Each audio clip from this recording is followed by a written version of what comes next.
Howdy goons, and welcome back to the next part of 100 games I beat in 2025. Reminder that this only covers games 61 through 70, and isn't the full 100 games. I'll put those all together in one big video right at the end. Once I've made all the parts, I'll put it together as one big video. Sorry, but my PC and my ADHD cannot handle editing a 4-hour long video in one go. In advance, I swear it's not all Game & Watch games, but as another reminder, I consider Game & Watch games as complete when I get at least 1 star in their remaster in the Game & Watch Gallery games. The max is 5 stars, but by the time that you reach the first one, you've already experienced the full game. 5 stars is just overkill. It's like, collecting every single achievement. You often beat the game way before you get every single achievement. Game & Watch Flagman.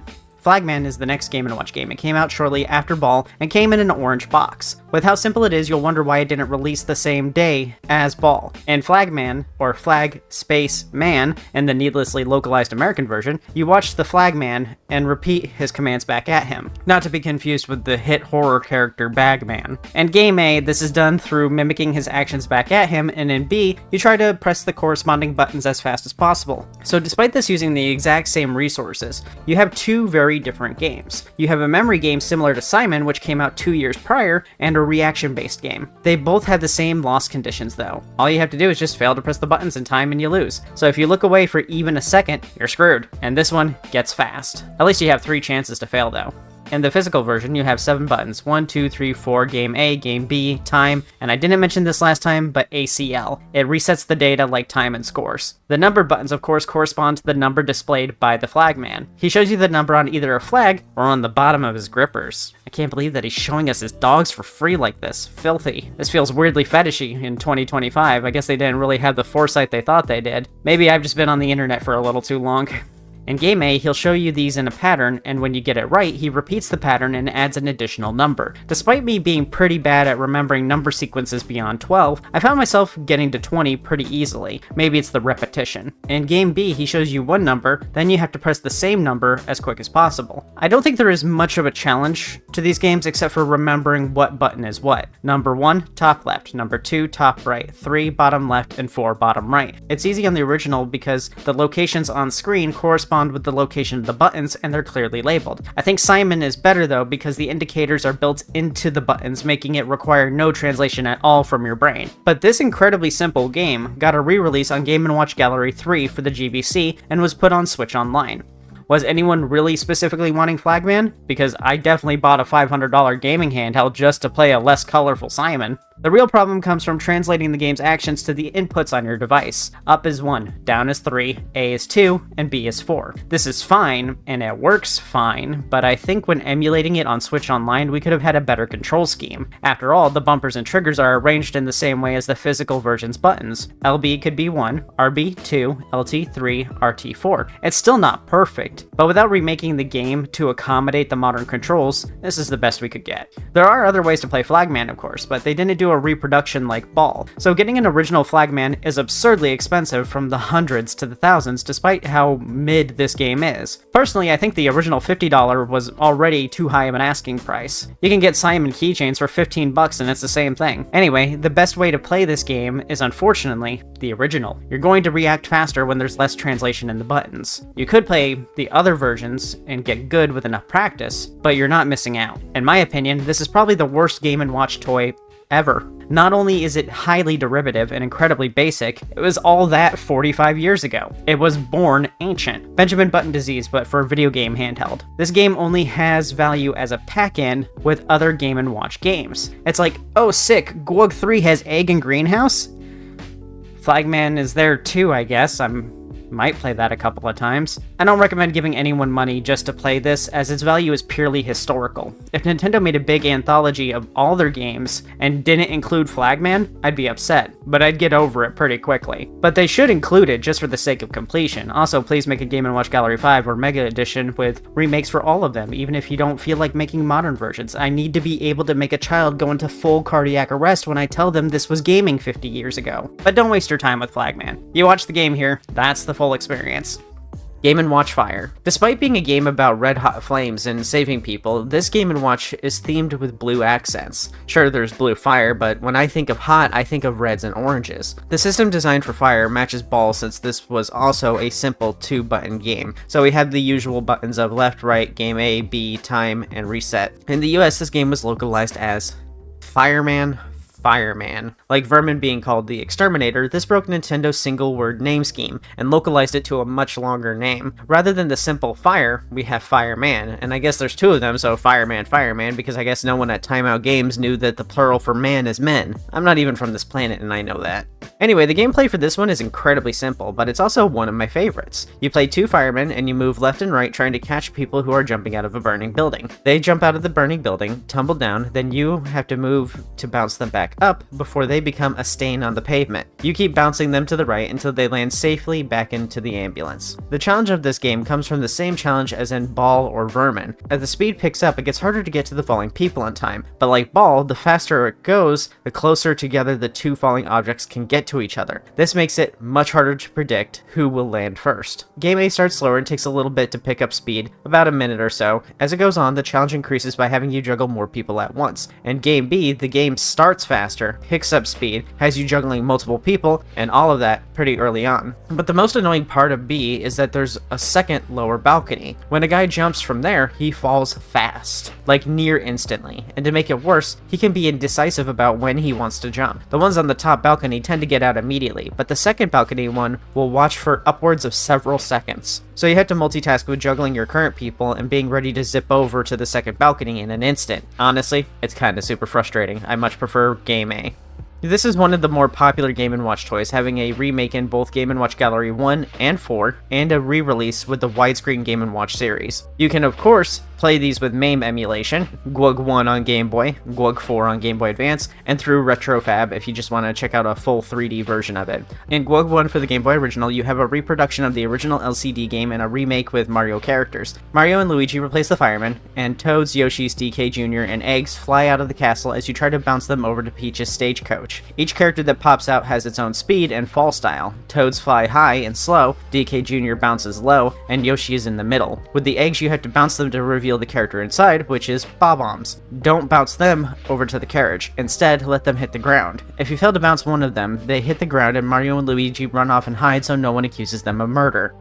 Game A and B don't have any differences besides B starting harder. In GWG 4 for the Game Boy Advance, we have basically the same remakes, except for some key differences that affect the gameplay. In the original reproduction, we can see the silhouette of where the jumpers will be. This makes it easier to find out the trajectory of the jumpers, as well as makes it easier to figure out which jumpers are falling faster than the others. This greatly improves the feel of the game when compared to something like Ball. Since the Game Boy Advance was a 3:2 aspect ratio, it was a lot closer to the original Game & Watch series' screen ratio, which was 4:3. This means that the games didn't have to be squished as much and didn't have to have small borders. This makes the original an improved, yet authentic experience to the original, but it's still easier. In Game & Watch, if you're fast enough, you can time it so that you can hit 2 falling objects back to back, even if you're not in the correct fall order. This time frame is extended on GWG 4, even more so when you get to the remake version. In the modern remake version, characters don't fall in these set tiles. I mentioned this before. This makes it much easier to tell which character is falling first, since they have to animate more frames. But it's also more generous with the window time between being in a bounce spot and hitting the ground. Even though graphically this GBA version is very close to the GB remake, it's even more easy than GWG 1. So the characters having different behaviors are there to make it harder. And interestingly, technically 2 characters can be falling at the same time, as GBA sprites can overlap each other. These quirks of the modern software make Fire an incredibly easy game. Even the originals, which I've stated before, tend to be harder because they're not 60 FPS. But GWG 4, even the original version, is much easier than the prior iterations of Fire.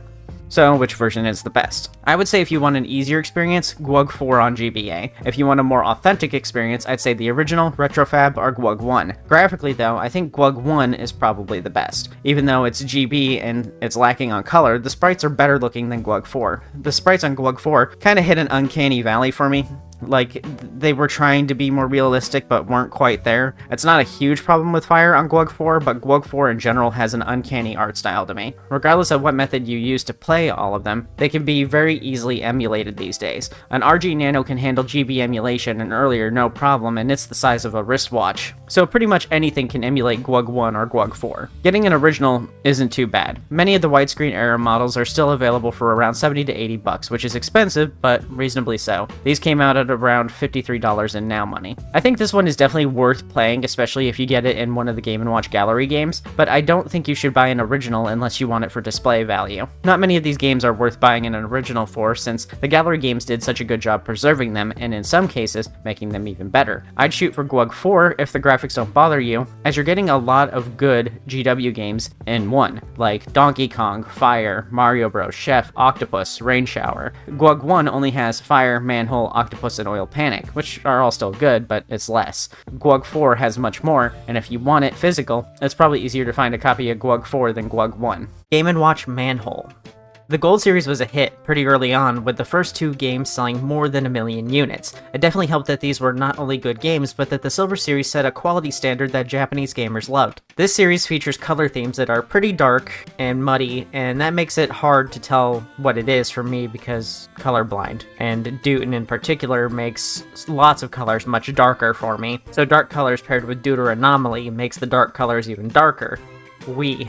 Manhole specifically is dark brown. A brown manhole, huh? The jokes just write themselves, don't they? Manhole uses the 4-button layout that we saw in Flagman, but where red buttons and the dark accent color of Manhole made the buttons stand out more. Reusing this layout made it cheaper to produce the units. For the buttons, we have 4 face buttons with 2 on the left and right, and they related to specifically the diagonal directions. The upper left moves you to the upper left, the upper right to the upper right, and so on and so forth. We also have the standard Game A, Game B, Time, and ACL buttons that we've come to expect with the addition of an alarm button. If you didn't watch the Silver Series, Game A and B are alternate versions of the same game. They did this to provide a hard and easy mode in most games, but some play drastically different with their second game. Like Judge has a 1-player and a 2-player mode. Time just displays the time, because these were designed to be watches in addition to games at the last minute. ACL is the reset button, which wipes scores and resets the time. Alarm, of course, is for setting the alarm. Manhole as a game is pretty simple, but unique. We have 2 paths, an upper and a lower path. People will walk from one side to the other, but there are gaps in the bridge. Instead of just stopping, they're stupid and they walk directly into the chilly waters below, so it's your job to lift manhole covers to create a temporary path for them. The buttons correspond to the location of the manhole, so pressing top left will move you to the top left and lift that manhole cover. Then the people will walk across. You get points for each cover that they cross. Super simple by today's standards, but this is a little more involved than the games before it. Ball was just moving left and right to catch and release the balls. Vermin was just moving left and right to smack balls, and Fire was walking left and right to bounce people to the ambulance. This had you watching 2 paths and managing 4 manholes at once. This makes for a pretty hectic experience, and GW games already got to be pretty chaotic. You've definitely never handled this many manholes at once. Manhole is a pretty popular one, and so it was remade pretty early on. Nintendo remade it for the new widescreen version, which boasted a much larger screen compared to the originals.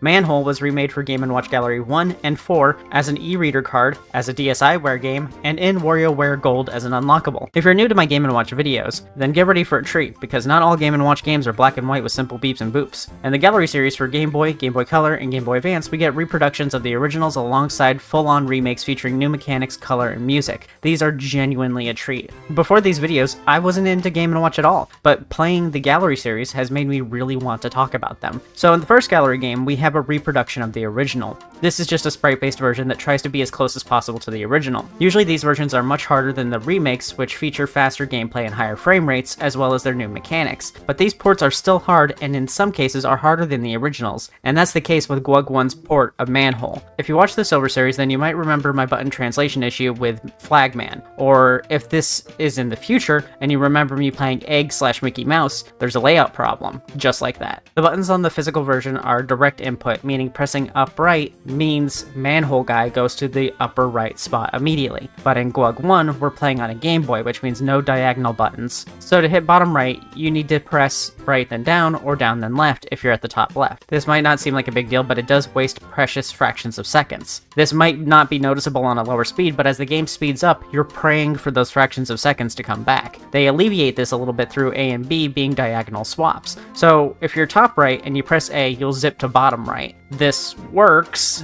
and it will take you a little while to get used to it, but this makes playing the game worse than the original because of the translation of buttons. Now, this makes playing it on an emulator a problem too. Since they don't have the original scheme where directions are diagonals, that means that you can't even remap them. They could have fixed this scheme very easily, left and down on the D-pad for the left two, and A and B for the right two. These two are in the exact same position as the original, just offset slightly. Having customizable controls would have also future-proofed it, because fast forward 44 years, and now we have controllers with 2 shoulder buttons and triggers. And guess what? They're laid out the exact same way the original Manhole would have been, with LB being up left, RB being up right, LT being down left, and RT being down right. Had they just made the controls left is up left, down is down left, A is up right, and B is down right, they could have made a better control scheme. But this change to directional with a B diagonal swap deleted the old controls, making this worse than the original. So even if you were able to remap it with like some kind of third-party source, like, you know, your own personal emulator that isn't the Switch 2 or the Switch, you can't actually get it to map in a way that is exactly the same as the original, because they deleted the way the original works with these remakes. Now, the remake is better in just about every way except for the controls, which is what makes this disappointing, because it means rewiring my brain just to play this version. In the remake, we play Yoshi as he lifts the top 2 manholes with his nose and the lower 2 with his tongue. The cool thing is that once these manholes are lifted, they stay in place until someone crosses them. In exchange, these covers take a bit of time to lift up. So this means you can lift them up in advance and focus on the areas with heavy traffic, making the pre-lifted ones a sort of safety net. Can you tell I actually like this one? I haven't yapped this hard with the others.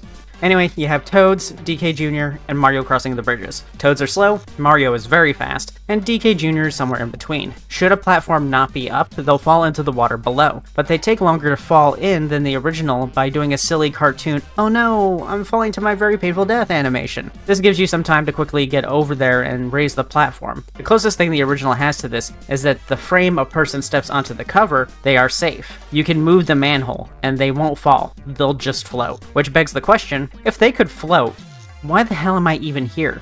Is the check for this that good? Game A is easy mode and Game B is hard and fast mode. We love going hard and fast on Manhole. I'd wink if I knew how. This plays like a dream on Game B. It goes very fast and I feel in control the whole time, until it comes time for a diagonal swap. My brain just isn't trained for this yet and I mess it up every time. It's still a fun time even if I suck at it. Should you bother though? Absolutely. This is one of the best Game & Watch games, full stop. It's among my favorites like Fire, Egg, and Greenhouse. It's a Game & Watch must play. But of course, don't buy the original secondhand. I don't think any of these games alone are worth $80 these days. Nintendo really just needs to release a big Game & Watch Master Collection on a single handheld. I'd even be fine with collections like a Silver Gold series device, widescreen and new widescreen series, and a double screen version for the multi-screens. Let's talk about Parachute.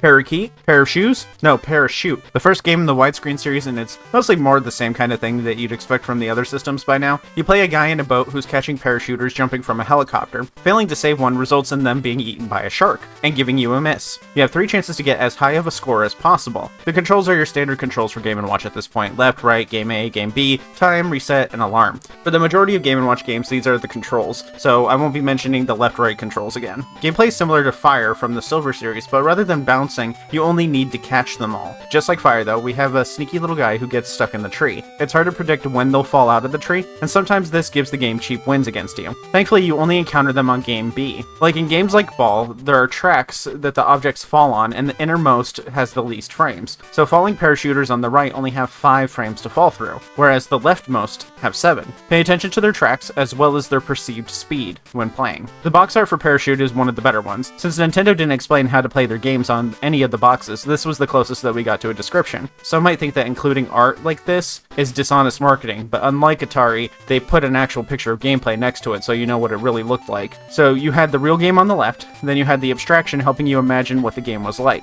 I think the art really reflects how the game is played. Dudes jump out of a chopper, boat catch, shark eat. The back of the packaging, however, didn't show any other device for this generation, which makes me think that they weren't entirely sure if the American audience was going to get every game in this generation. And this is consistent across a lot of the boxes. They don't have pictures of the other devices from this generation. Personally, I think this box does a great job of making the game look fun, but it definitely loses the mature appeal of the gold boxes. You can't really have a mature and child-friendly whimsy kind of thing going on. Those two styles clash, but that's because they were marketing to two entirely different audiences at the time. Games in the West at this time was primarily Atari. This was still 2 years before the video game crash, so adults and children alike were both playing video games. But the Western audience was playing these for fun experiences, and the Japanese audience was commuters just trying to kill time. GW in the West had to appeal to kids and adults, and GW in the East was appealing to businessmen, students, and other serious individuals. I think the boxes really represent the juxtaposition of the two audiences. In other visuals, I didn't mention it in the Gold series, but Nintendo started using color backgrounds. The larger screens and devices allowed for them to have more freedom in stage design. We have blue water, green trees, it looks very warm and tropical. But this is one of the more simply designed stages. These get much more complex as we go. If you want to play Parachute yourself, then check out the remakes in Game & Watch Gallery 2 and 4. In 2, Parachute gets the full remake treatment. We have a pixel-style remaster that plays just like the original, then we have a full remake featuring Mario as the boatman, as he saves falling Toads, DK Juniors, Yoshis, and more. The gameplay is mixed up in the remake by adding in things to avoid as well as power-ups, but each character also deploys their parachutes at different times, making some characters fall faster than others. It's the usual pattern of Toad is slow,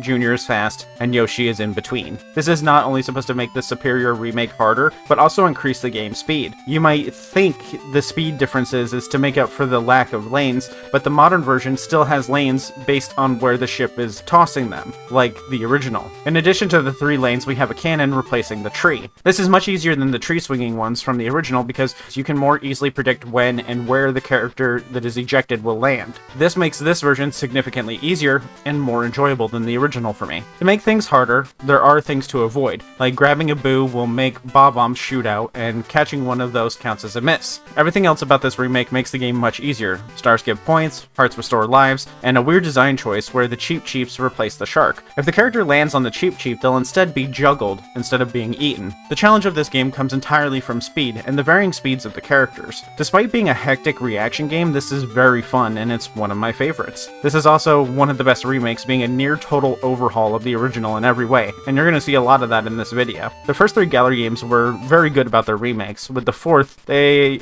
added more games but got lazy on some of the remakes. Speaking of which, Gallery 4 has the most GW remasters in it, including a remaster of Parachute. This remake, however, takes a very long time to unlock, and it's not even a port of the remake. It's just the original. So if you want the best of both worlds, just try GWG 2. What's the best way to play? 100% the GWG 2 version. It has the original, of course, while also being an incredibly fun and fast-paced game that's oddly forgiving for a Game & Watch title. I played the Game Boy and Game Boy Color games on my RG Cube XX, which is perfect for this. The games nearly fill out the screen perfectly, and it feels like a very tailor-made experience for me. This is also probably the biggest you can get this screen portably without a massive device, currently at least. Is this one worth trying? Yes and no. The remake is a truly great remake, but the original kind of reeks and is boring. Mighty Number 9. 16 hours. Not my best game ever, certainly not as bad as people make it to be. I'm only going to include the ending of my review of the full video because the full video is an hour and a half long and I really don't need to squeeze that into an already very long video. That would just be overkill. Final thoughts. I think by now you know that I like Mighty Number 9, but with some big buts. The aesthetic, vibes, music, voice acting, sublime. The best part of the game is playing through the stages the second or third time. Once you know how everything works, it feels so good to just zip through the stage. It's so good at teaching you how to play. The first time you play is a little annoying and frustrating, but after you know where everything is, you just instantly master it. Like, just getting over the game's handful of tricks is all that it takes to just beat the game. The difference between Run 1 and 2 are so very vastly different. I've never wanted to replay a game more. I did play through it a second time. That's where most of the footage came from. Just something in you clicks and it all flows together so well. This looks like Mega Man, and if you want to play it like that the first time through, you can. Then the second time, you play through it the Mighty Number 9 way. I won't deny that there's issues. Frame rate drops while using hardware 5 times the quality is hard to excuse. Call's stage starts good, but then becomes so unbelievably bad. The lack of expressions, charm, mouth movement, and emoting shows how rushed it is. At times, it's very clear that this isn't a passion project. It's not KG or Inti making the game that they've been wanting to make. It's no different than when KG was working with Capcom, except now KG is the boss, restricting the creativity of the developers. And the story is just okay. It's kind of just Mega Man story all over again. I think KG doesn't know how to make games anymore. I don't think him getting more involved in the process would have made the game any better. I think that if you got exactly what was advertised to you, Keiji Inafune making a Mega Man game of his own, you'd hate it. You'd hate it more than this. The skill set used to make games today are entirely different from back then. Keiji's an old man, and he just does not have the sauce anymore. It's a good game, maybe a 6.5 or a 7, but it's definitely not a great game. We live in an age where no one wants to spend time with a less than perfect game, and I totally get that. You have a limited amount of time and you don't want to spend it playing bad games. But it's become so extreme that even a 7 is considered dumpster quality. Mighty is a good game. The conditions surrounding it sucks. But goddamn did Inti put their whole ass into this. They really tried to make it work, and I love it. I'm kind of mad that I let the haters keep me from playing it for so long. Inti, I love you. Keiji, go fuck yourself. That's my review. But I do think it's worth the $20 that it is going for on PC, but you probably won't feel the same. Maybe people don't like this right now, but I think one day, like 5 years from now, some big YouTuber is going to make a video on it. They'll explain why it's not as bad of a game as we all thought it was. Then maybe people will try it again, and they might not agree with the YouTuber exactly, but they might have a different opinion on it than they used to. And when that happens, I just want to say, I told you so. I fucking told you. I told you so. I told you so hard. Oh yeah, before we go, there's a Mighty Number 9 rap song and it's the credit song. Hope you enjoy. 20XX, we living in the future now. Getting by a little better than we used to now. But it ain't all good, cause my hood's in a panic. So the government suggested robotic enhancements. It's the level of the playing field, but they ain't playing fair, so they be forced to yield. Dr. White made 9 siblings, called the mighty numbers to boost competition. Always in the top ranks, they weren't dangerous, they probably shot blanks. But one day there was a cybercrime that made the top robot team lose their minds. Took control of the facility, squandered utilities. Now the world is in danger, are you feeling me?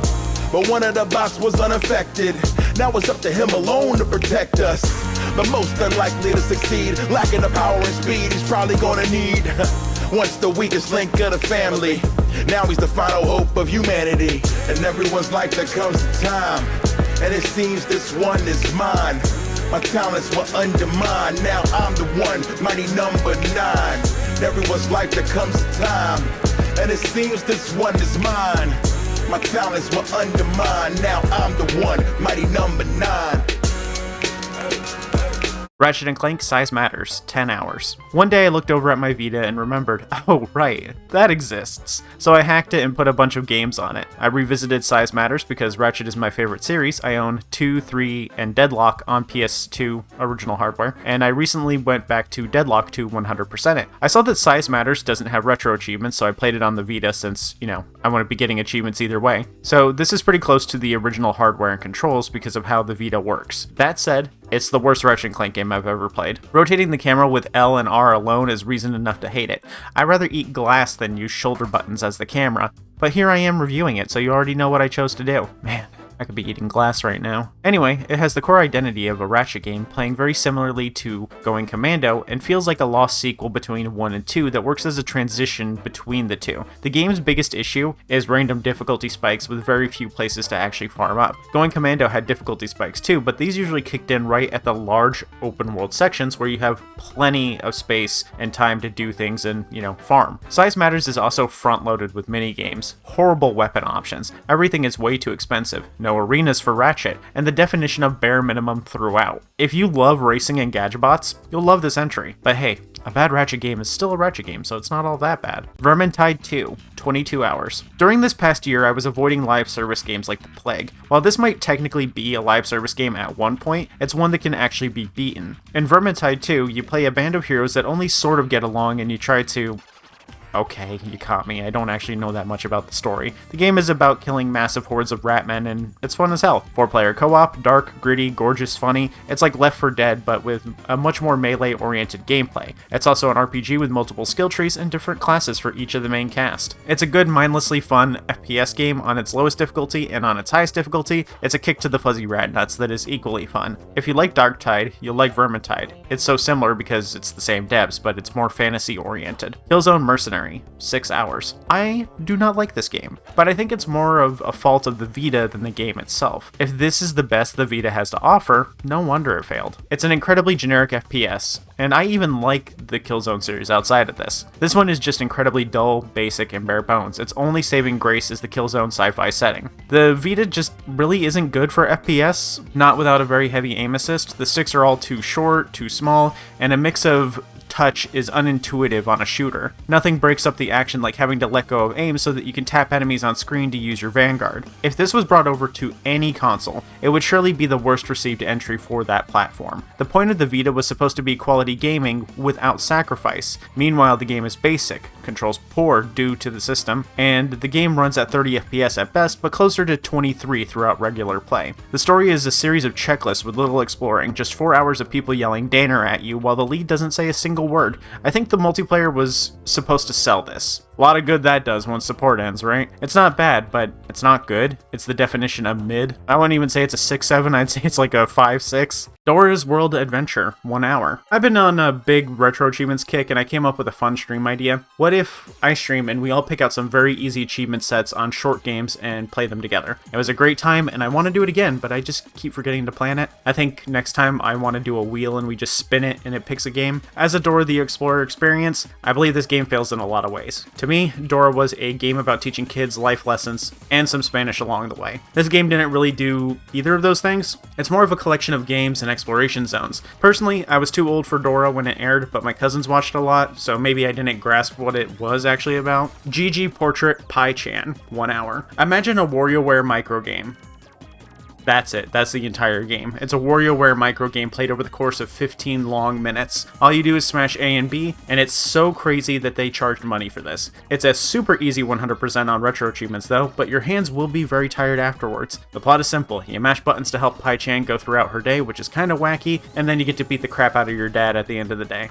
That's another short and sweet one. Maybe I could have gone with less Game & Watch games, but these have been in the order that I beat them. Thanks for watching. Don't forget to tip your Overlord. I take likes, subs, and members if you feel like it. Members get their names read aloud at the end of videos as a thank you, and custom emoji next to their username in the comments to show that you're a supporter, like Linky, Willy Pete, and Dragon Fanatic. Thanks for your support. I'll see you all later. I have to find out how to get my money back for a game that I didn't pay for. Bye!